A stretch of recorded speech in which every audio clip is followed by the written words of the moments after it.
आज हम डिस्कस करेंगे कांट के बारे में, जिनका पूरा नाम इमैनुअल कांट है और ये क्रिटिसिज्म स्कूल के फाउंडर रहे हैं।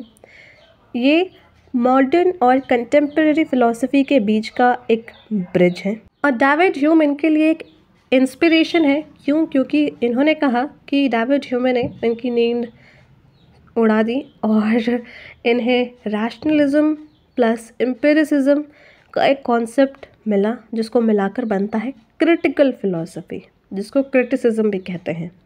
तो सबसे पहले इनके भिन्न भिन्न विचारों को पढ़ लेते हैं कि इन्होंने फिनोमिना और नोमिना के बारे में बात की है। फिनोमिना मतलब क्या कि जो हम देख सकते हैं जैसी दुनिया एज इट इज़ है, और नोमिना मतलब कि जो एक्चुअल रियलिटी है दुनिया की।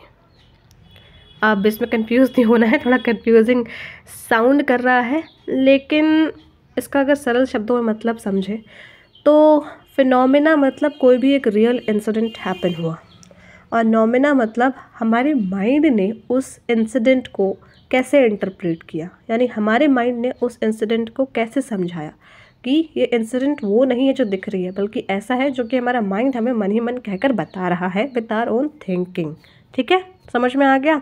फिर दूसरी उन्होंने बात की माइंड के स्ट्रक्चर के बारे में, कि माइंड के अपने अपने कैटेगरीज होते हैं, जैसे कि time, space, quantity, cause and effect, और इन्हीं कैटेगरीज का उपयोग करके ह्यूमे ने भी दुनिया को समझा था, डेविड ह्यूमे ने, और इसका उपयोग कांट भी करते हैं कि माइंड के पास भी अपना स्ट्रक्चर है और रियल लाइफ इंसिडेंट यानी कि फिनोमिना होता है।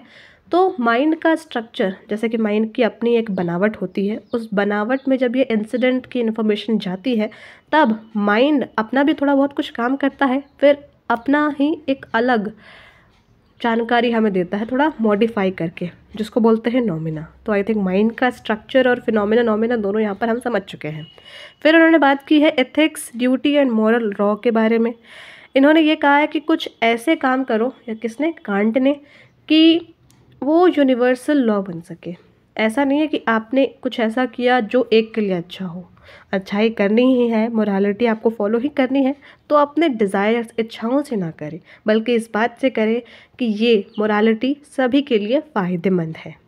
कांट ने फ्रीडम और डिग्निटी के बारे में बातचीत की है कि असली आज़ादी वो नहीं है जो कि हम अपने इमोशंस से चुनें, असली आज़ादी वो है जो कि हम लॉजिकल रीजनिंग से चुनें। तो अगर इन शॉर्ट आपको इनकी फ़िलॉसफ़ी को समझना है तो आप ये समझ सकते हैं कि उन्होंने बेसिकली ये बात कहने की कोशिश की है कि रियल लाइफ है, दैट इज़ फिनोमिना। हमारा माइंड का भी एक अपना स्ट्रक्चर है, और जब रियल लाइफ की इन्फॉर्मेशन हमारे माइंड में जाती है तब वो इन्फॉर्मेशन थोड़ी मॉडिफाई होकर माइंड के स्ट्रक्चर को फॉलो होकर नोमिना बन जाती है।